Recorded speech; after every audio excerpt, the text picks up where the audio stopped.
الأمة العربية والشباب العربي والمسلم يصنع في هذه الفترة تاريخا ظنت البشرية كلها أن العرب لن يستطيعوا ولن يكونوا على مقدور صنعه أبدا.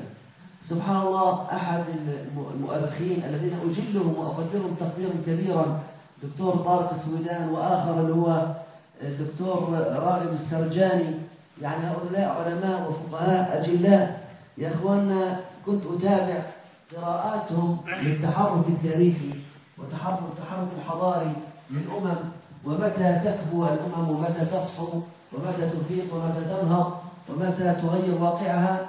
والله لا أذكر أي منهم سمعت يقول لا يتوقع لهذه الأمة أن يتغير حالها أو أن تنتفض على واقعها وأن تزيل أنظمتها الفاسدة وأن ينتهي الفساد والفسوق والفجور فيها والظلم والتخلف فيها.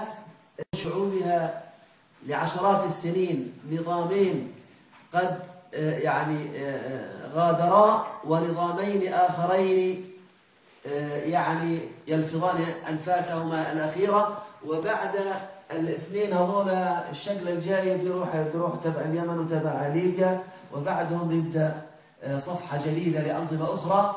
ولا أظن أن الموجة ستتوقف حتى تزيح جميع هذه الأنظمة.